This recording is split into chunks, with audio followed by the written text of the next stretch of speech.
For 5 minutes.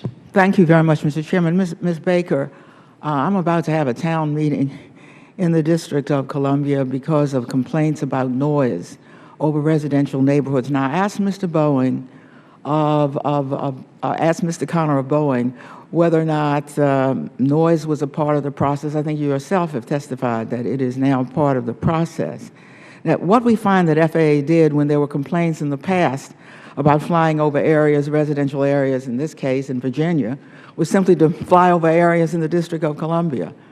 As a part of the next-gen process, I was concerned. You have next-gen, you're supposed to have quieter aircraft, and of course, Mr. Connor testified they were quieter. We have asked for them to be flown over the river. We're wondering whether when you get complaints about noise, why are we getting complaints about noise with all the new technology? And two, why would the FAA simply go from one area to another area to relieve those complaints? Do you have a system for relieving those complaints, such as, for example, our suggestion in the nation's capital that you fly over the river where no one lives? Yeah, the actual routing of the aircraft is a different part of the organization that I'm not familiar with, but the noise of the aircraft, the actual noise levels are set by the EPA, and that we work with companies like Boeing to make improvements. Well, certification is part. I mean, noise is part of certification. Yeah, do you believe that, considering next gen is already in effect to some extent, that the noise levels are consistent with increasingly flying over inhabited neighborhoods? Yeah, so the noise levels are set by the EPA, so what we would do is to assure that we can work with the manufacturers to ensure that the aircraft themselves are meeting the levels. So you say the EPA has told you that the noise levels are acceptable and that I should be talking to the EPA? They set the noise regulations, and we're delegated to find on their behalf. So here we have delegation on top of delegation.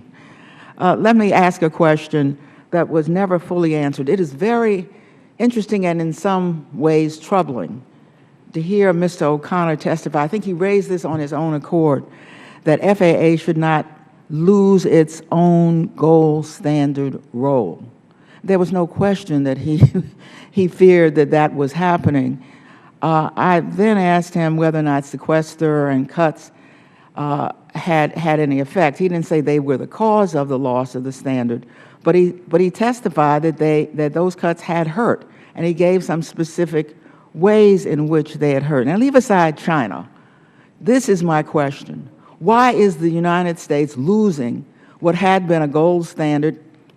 What happened here? We're fine with you. What is the source of this loss of that lead role? Since there's no question, if you leave aside China, even the Europeans are second-guessing our role. I mean, I asked that of all three of you. Yeah. Ms. Norton, you know, we've heard that metric over the last couple of years about the U.S. being the gold standard, and in fact, the U.S. losing its position of the gold standard. I think that metric is more of a sort of an explanation that the world of aviation is changing.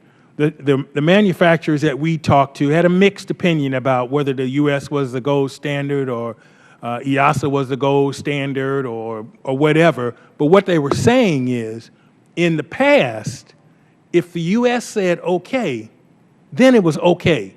That was the gold standard, because if the U.S. approved it, it meant it was so Dr. Dillingham, ready to go. Apparently it's not okay today. Well, there are some contributing factors to that. No one is saying that the U.S. standard of quality has changed, but what we see is ICAO, the International Civil Aviation Organization, telling nation states that you must establish your own certification processes and apply those as you see fit and charge what you see fit.